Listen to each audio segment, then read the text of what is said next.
Boa noite, sejam bem-vindos a mais um Entre Linhas. Hoje, com mais um tema da série Patrimônio. E hoje a gente vai conversar sobre o licenciamento para intervenções em edificações de valor patrimonial. E para conversar conosco nesta noite, temos duas arquitetas convidadas, especialistas nesse assunto, Ilana Paula Revoredo e Adriana Castro. Então sejam bem-vindas, meninas. Vou ler um pouquinho aqui para vocês o currículo, o breve currículo das meninas. Ilana é formada em Arquitetura e Urbanismo pela UFRN, especialista em Gestão e Perícia Ambiental pela UniRN, mestre pelo Programa de Pós-Graduação em Arquitetura, Projeto e Meio Ambiente da UFRN, com ênfase em patrimônio. Tem seu escritório próprio há mais de 16 anos, onde desenvolve os mais variados tipos de projetos de licenciamento, incluindo projetos de intervenção patrimonial. É docente da FAO Estácio e coordenadora do projeto de extensão Natal Cidade de Memória, que trabalha com ações de educação patrimonial. A Adriana é formada também pela UFRN em Arquitetura e Urbanismo, é especialista em Gestão Ambiental pelo IFRN, especialista em Gestão e Perícia Ambiental pela UniRN, especialista em Engenharia e Segurança do Trabalho pela Universidade Cruzeiro do Sul, São Paulo, e trabalha com legalização urbanística há mais de 10 anos, desenvolvendo estudos de viabilidade e relatórios urbanísticos em geral. Atuou 6 anos como analista ambiental no Núcleo de Construção Civil do IDEMA, onde está atualmente como supervisora. Além desse vasto currículo de vocês duas, eu sei que vocês duas trabalham juntas, né? Então, mais uma vez, boa noite, sejam bem-vindas ao Entre Linhas. Vocês têm muita informação para dividir conosco, né, sobre esse tema. Verdade. Boa noite a todos. Muito obrigada pelo convite, né? E a gente tem bastante informação para passar aqui, né? Isso, gente. Boa noite. De antemão agradecemos o convite do CAU e estamos aqui para dividir com vocês um pouco da nossa experiência e um pouco de informações sobre esse vasto mundo do licenciamento e do patrimônio. Bom, para a gente começar a falar sobre licenciamento, eu acho que é importante a gente esclarecer o que é licenciamento, né? Como que a gente pode entender, né, o que é o licenciamento? Bem, licenciamento, de uma forma geral, é um procedimento administrativo conduzido por algum ente público, que pode ser municipal ou estadual, e esse ente ele avalia, no caso, a área do empreendimento, a área que o empreendimento quer se localizar, e avalia também a instalação e a operação do empreendimento, assim como também ele avalia a regularização dos empreendimentos que já estão prontos. A gente sabe que muitas vezes os empreendimentos são construídos sem licença, então há também a possibilidade desse empreendimento se regularizar, através da figura da regularização e da legalização. De forma geral, a gente também pode dizer que o licenciamento se divide em dois tipos, né? Que é o licenciamento ambiental e o licenciamento urbanístico. Nós aqui no Rio Grande do Norte, nós temos 11 municípios que desempenham o licenciamento ambiental e urbanístico. Natal é um deles, ele desempenha os dois tipos de licenciamentos, e o restante dos municípios que não licenciam o licenciamento urbanístico é desempenhado pelo órgão licenciador estadual, que é o IDEMA. De forma geral, o licenciamento ambiental, ele trata das características realmente ambientais da área, em relação ao meio físico, que são recursos hídricos, geomorfologia. Também trata da questão do meio biótico, que é a fauna e a flora da área, e também das questões socioeconômicas, uso e ocupação do solo, infraestrutura. Além disso, o licenciamento ambiental avalia os projetos necessários para a instalação daquele empreendimento, para a construção, em relação às vertentes ambientais, né? E o licenciamento urbanístico, ele trata de questões realmente ligadas à parte urbana, tráfego urbano. No caso, todo o projeto tem que estar condizente com a legislação municipal, código de obras, planos diretores. Então, é uma avaliação mais pontual daquela edificação. De forma geral, nós temos esses dois tipos de licenciamentos que devem ser tratados no processo de licenciamento como um todo. Super esclarecedor. Por que é tão importante a gente licenciar uma obra? Então, o licenciamento, a grosso modo, ele nada mais é do que a autorização para se construir. Então, por que é importante? Porque você vai ter a autorização do ente público para você construir aquele empreendimento que você almeja ou desempenhar aquela atividade que você quer. A gente sabe que muitos empreendedores têm um sonho, né, de fazer um empreendimento, de construir um certo tipo de obra, e ele tem que ter a autorização. Então, o órgão público, ele avalia tudo aquilo que eu falei da parte do licenciamento, todos os projetos, relatórios, estudos, sejam ambientais ou sejam urbanísticos, para ao final ele autorizar aquela construção ou autorizar aquela atividade naquele determinado local. Então, isso para o empreendedor é muito importante, porque ele vai estar munido de uma autorização para realmente construir aquilo que ele almejou. E a gente sabe que isso é importante também porque ele vai conseguir manejar todos os impactos ambientais daquele determinado local. A gente sabe que todo empreendimento, quando se constrói, ele tem certos impactos ambientais e urbanísticos, né?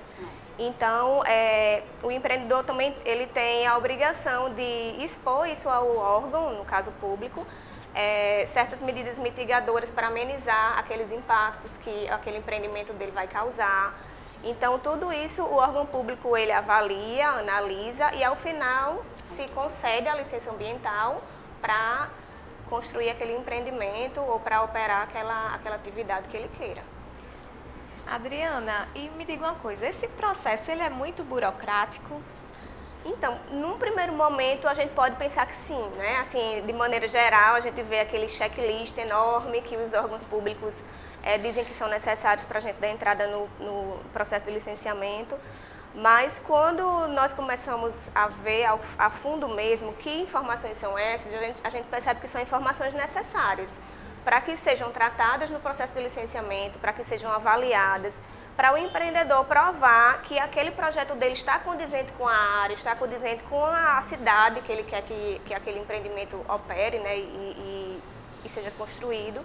Então, precisa passar por todas as informações em relação à ocupação do solo, drenagem, esgotamento sanitário, resíduos sólidos, a parte de trânsito. Então, para um empreendimento ele se localizar numa área urbana, digamos assim, ele precisa provar que ele vai estar condizente com aquela dinâmica urbana. Então, se a gente pensar que isso é necessário para o órgão ambiental autorizar aquela construção, a gente já vê que não é muita coisa, porque realmente é um processo complexo e que necessita de informações para ser emitida a licença com segurança jurídica e técnica, né, que é o que todo mundo quer. Todo mundo quer uma licença que possa construir e que lá na frente não tenha problemas, seja com o Ministério Público, com a Prefeitura, com fiscalização. Então, no processo de licenciamento tem que estar realmente contidas todas essas informações para que a licença possa ser emitida com segurança. Então, é burocrático? Acho que não, mas necessário, né? São necessários, exatamente. Como é que a gente pode fazer para minimizar essa burocracia, digamos assim? A gente, como arquiteto, né, como projetistas, nós temos o dever de projetar corretamente, de acordo com a legislação, com as normas. Isso é muito importante e é o que a gente percebe muito nos processos de licenciamento, que a demora para a emissão das licenças estão muito mais ligadas à qualidade do material e dos projetos que são apresentados do que mais precisamente ao tempo que passa lá dentro. Ajustes no próprio projeto, Isso, né? Exatamente. A gente sabe que o ente público ele trabalha realmente com pouco pessoal, a gente sabe tudo isso, mas muito dessa demora é também por causa da qualidade dos projetos e dos estudos que são apresentados ao órgão. Então, se o arquiteto que está trabalhando com isso, ou o projetista, tiver essa consciência de que seu projeto realmente tem que estar condizente com toda essa legislação, seja municipal, estadual ou federal, com certeza o processo dele vai andar muito mais rápido e a licença vai sair muito mais correta e rápida, no caso.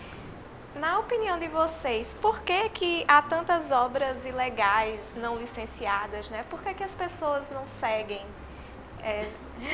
De uma forma geral, o que a gente vê é essa visão, essa primeira visão que as pessoas têm da morosidade dos órgãos, né, que vai demorar, é melhor começar porque se eu der entrada no licenciamento vai demorar e meu recurso vai ficar parado, né? Uma questão cultural também, né?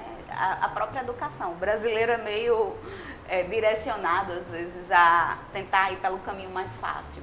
E acaba que muita gente, às vezes, nem contrata um profissional adequado e aí faz a obra de qualquer jeito, né? Então, achar que não vai ser fiscalizado, né? Também isso. Achar que é o mais barato, que normalmente sai mais caro.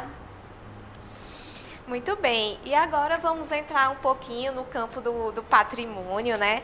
E aí, nesse contexto da arquitetura de valor patrimonial, a gente sabe que a gente precisa tramitar os projetos em várias instâncias, né? Esse licenciamento, ele ocorre em vários órgãos, né? Passa por vários órgãos.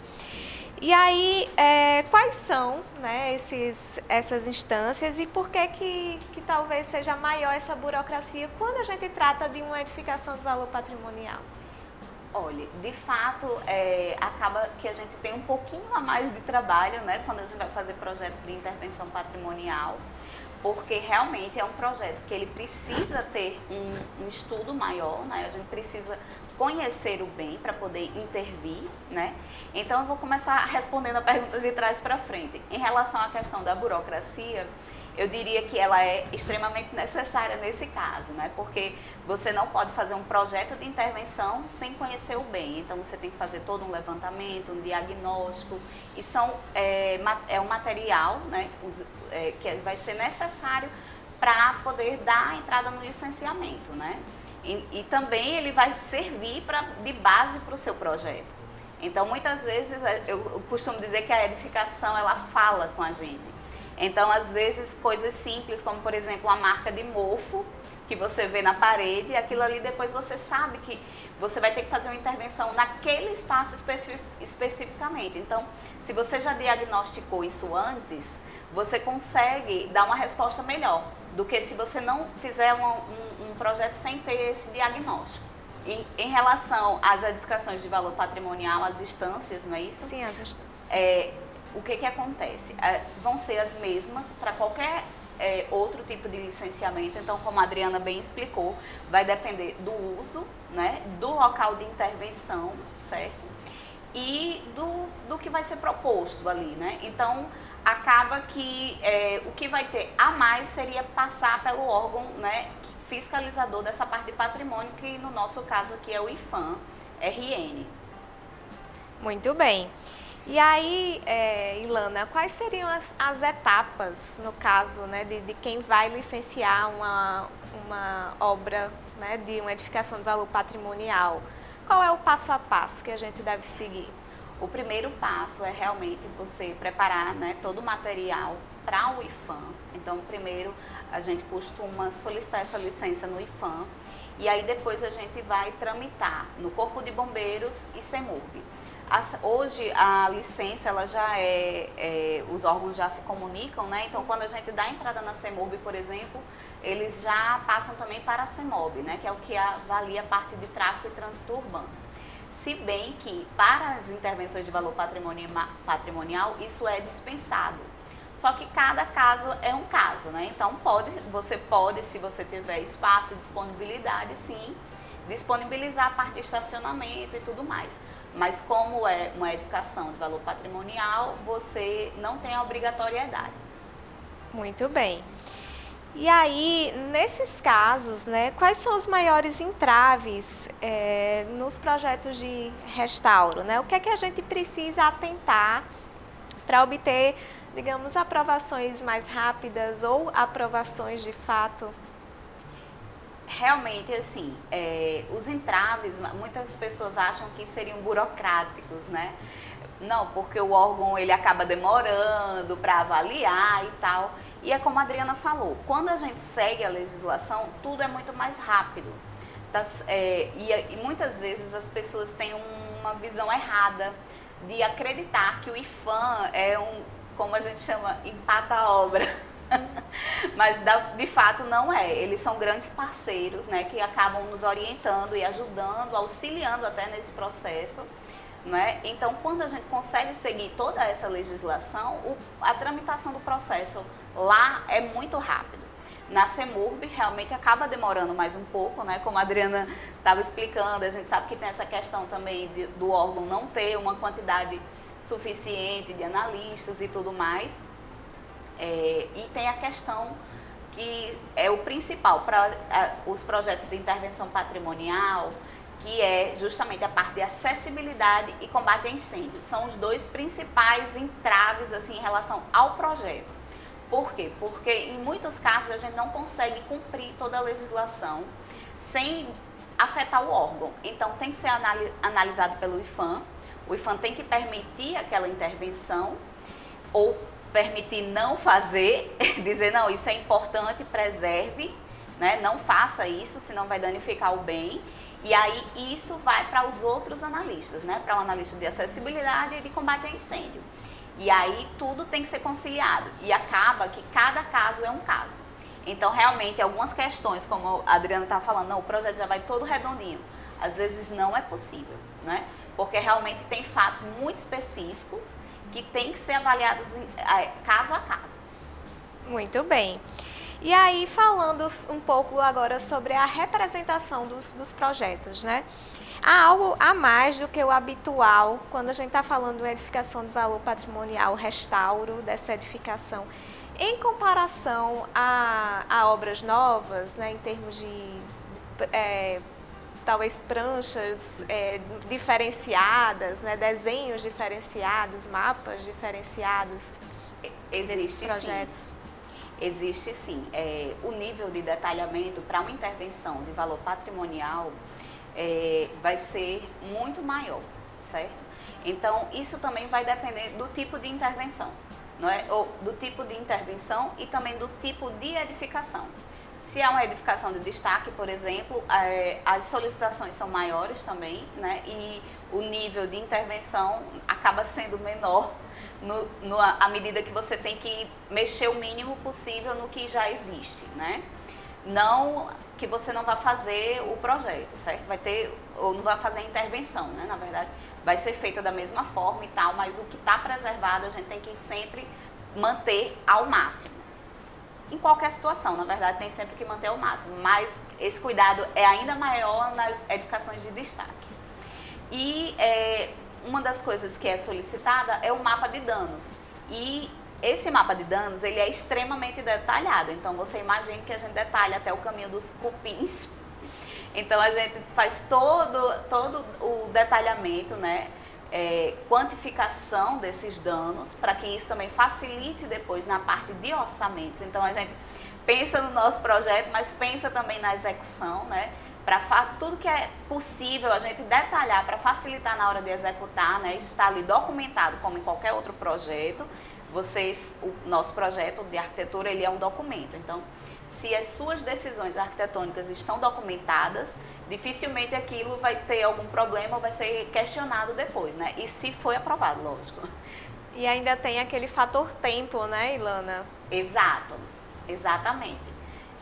O tempo em relação aos danos, né, que ocorrem em uma edificação, né, por exemplo, os fungos, né? Sim. No mapa de danos de 3 anos atrás vai ser representado de um jeito.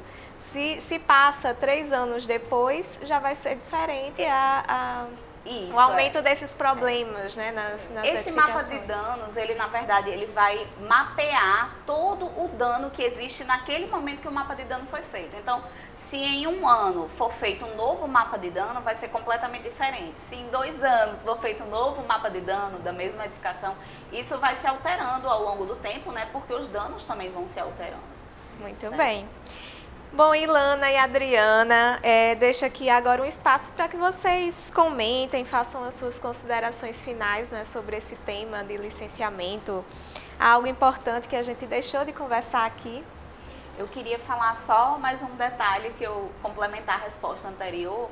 Um fato também, além da gente analisar a edificação, é a questão do histórico.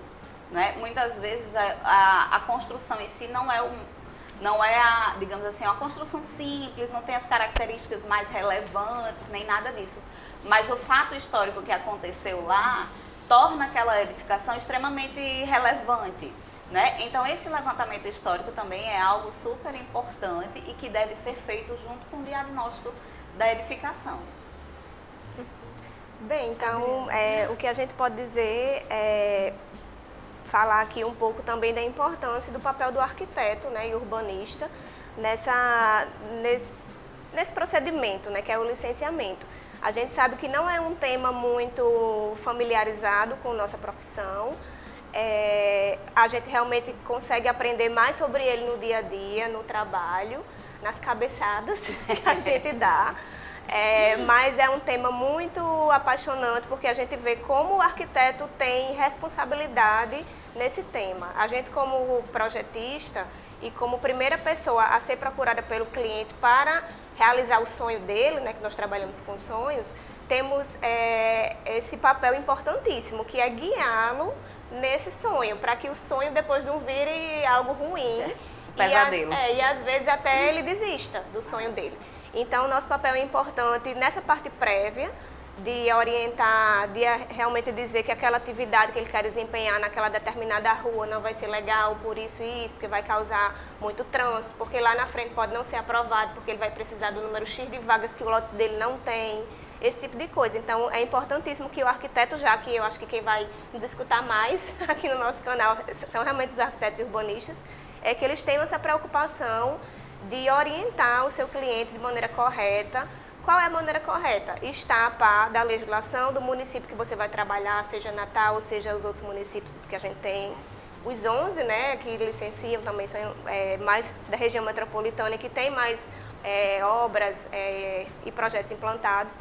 Então, o arquiteto urbanista tem essa função de ter, como ele tem a visão macro da parte urbana, adentrando também na parte de esgotamento sanitário, drenagem, da parte de trânsito, ele tem como nortear o seu cliente de maneira correta, para que realmente seja um projeto condizente com todas as questões ambientais e urbanas, para que nós, como formadores das cidades, né, nós, os arquitetos urbanistas temos essa responsabilidade, através dos nossos projetos, para que as cidades cresçam de maneira ordenada. Como é que a gente faz isso? Seguindo a legislação, seguindo as características da área e do local que aquela atividade quer desempenhar e principalmente orientando nosso cliente de maneira correta, né? É isso que a gente preza. Só reforçando, eu queria dizer que a gente tem que pensar muito na cidade que a gente quer, né? Naquilo que a gente quer para o futuro e o arquiteto e o urbanista tem um papel importantíssimo, vai ser o grande maestro, né, desse orquestrar e toda essa movimentação para que a gente tenha cidades melhores, preservando o patrimônio, né, e facilitando a vida de todo mundo. Então, assim, a gente tentar seguir sempre a legislação, a legislação não é feita de qualquer forma, ela sempre tem um motivo.